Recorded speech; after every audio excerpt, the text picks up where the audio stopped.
Oh, Mark! Andito ka pala sa NCF? Talaga mo ito, kasal ka ng school? Oo eh. Sabi kasi ni Mama dito na lang daw ako.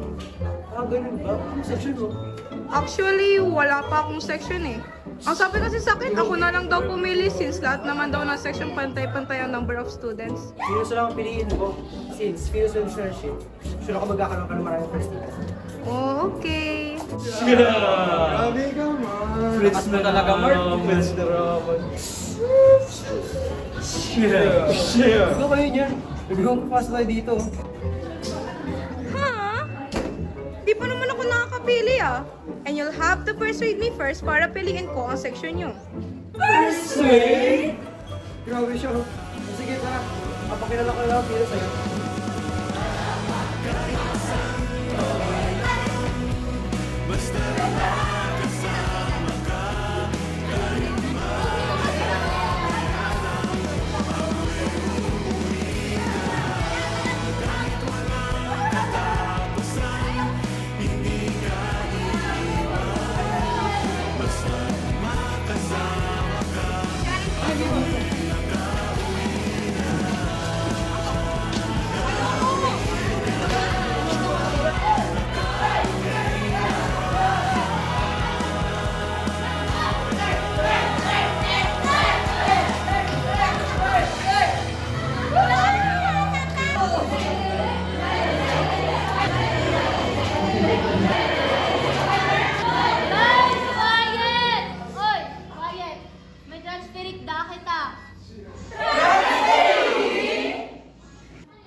NCF? Taga saan school ka?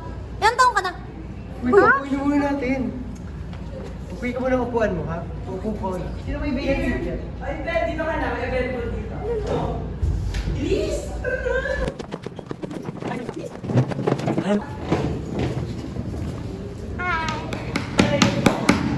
Guys, ayusin mo na yung upuan. Magta-time na.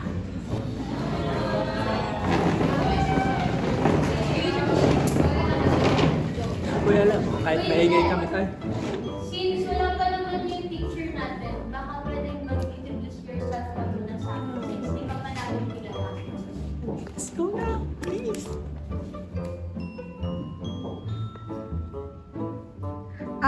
Hi po, I'm Natalia May M. Fuentes from Kamhay. Nice meeting you all po. Okay, Natalia. Siya, ako nila. Me?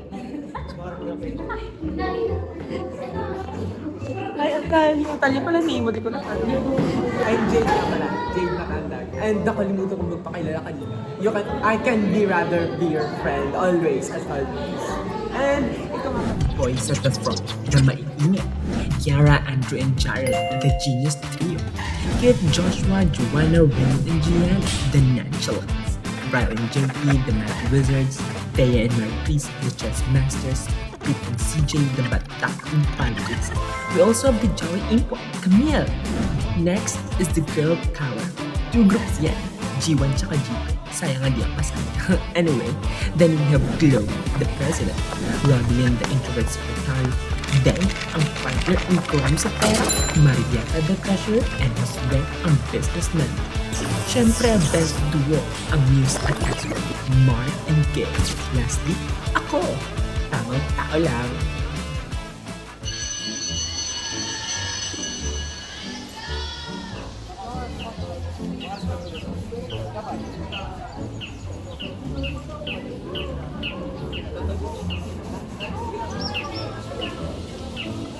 Uy, pilas ka na. Hindi ko pa nga sure eh. Ewan ko nga doon kay Mark kung bakit. Transferin na daw ako sa iyo. Pero we'll see. Baka magustuhan ko siya.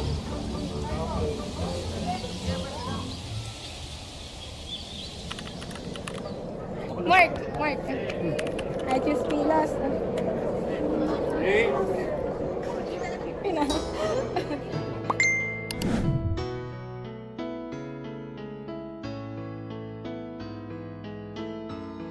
Natatandaan ko pa noong Orsen. Excited na excited ako. NCF na yun eh. Pero syempre, nandun yung kaba.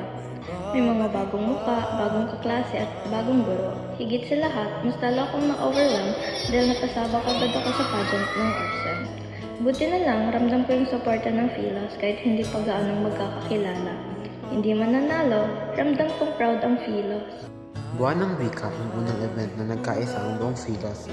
Lumabas yung mga potensyal sa pagsasayaw, pagdidisenyo at leadership. Doon ko nakita na napapalibutan pala ako ng mga talented na kaklase. Hindi man kami pinalad na manalo, masaya pa rin ang Philos dahil alam naming binigay namin ang lahat-lahat kapalit man nun ay pagod. Nakaka-enjoy yung Zumba. Halos araw-araw ang practice ng Philos noon. Dahil doon, mas napalapit kami lalo sa isa't isa. Minsan, may hindi pagkakaunawaan. Pero sa huli, nagkakabati naman. Worth it ang pagod, ambagan at puyat. Dahil bukod sa nanalo kami bilang third placer, marami kaming nabuong alaala at samahan. Noong broadcasting, ang napansin ko, lahat nagsistep up sa role nila. Walang arte. Mabigat man ang role o hindi, pinaninindigan ng Philos ang responsibilidad sa abot ng mga kaya nila. Dahil hindi ako gaanong malapit sa swimming, grabe yung kaba ko. But the thought of swimming with Philos motivated me. It made me look forward to it. Seeing everyone in their swimming attire, splashing around the pool, made it feel like more like an outing for the section rather than an activity for educational purposes. I was excited when Ma'am Judith announced the variability as our PT. We worked tirelessly just to make ends meet and traveled from one place to another. With all of that, it was still fun because I have my classmates to work with. Despite the tiring work and grueling deadlines, seeing Philos doing their best made it a memorable experience to me. Our PERDEF teacher gave us an activity wherein emotional intelligence must be showcased in a certain situation. What amazed me the most is that the flow were almost impromptu. How amazing is that? We exceeded Ma'am Juliet's expectations. And that is what I love about Philos. Step up despite shortcomings. We always do our best and prove that we are proud to be STEM students. We are Philos and we are made for this, intelligent and brave. Sa kabila ng maikling panahon na nakasama namin si Mami Steph, naging makabuluhan at puno ng kasiyahan ng mga bawat sandali. Tunay nga na hindi masusukat sa haba ng panahon ang halaga ng isang tao na naging bahagi ng ating buhay, kundi sa lalim ng kanyang naging epekto sa atin. Lagit lagi para sa iyo, Mami Steph. Nagmamahal, Philalabs.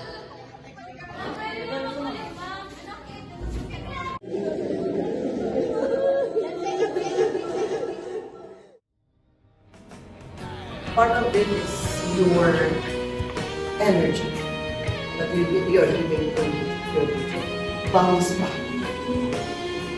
I'm giving a high energy to you as this and the same thing with you. You inspire me as your teacher and I will continue doing that because of it. Okay? And thank you very much.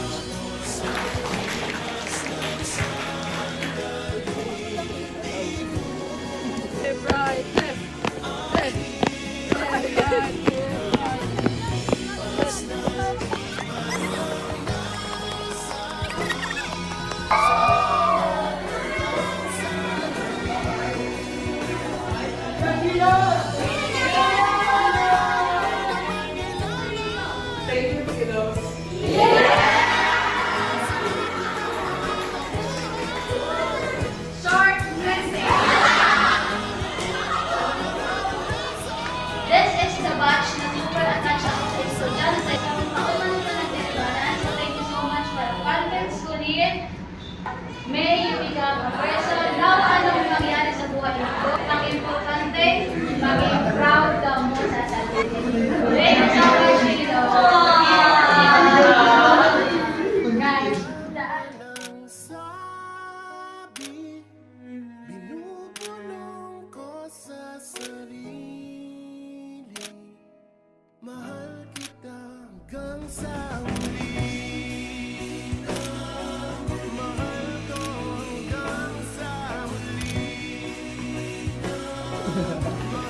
Kuya, anong pong section niyo?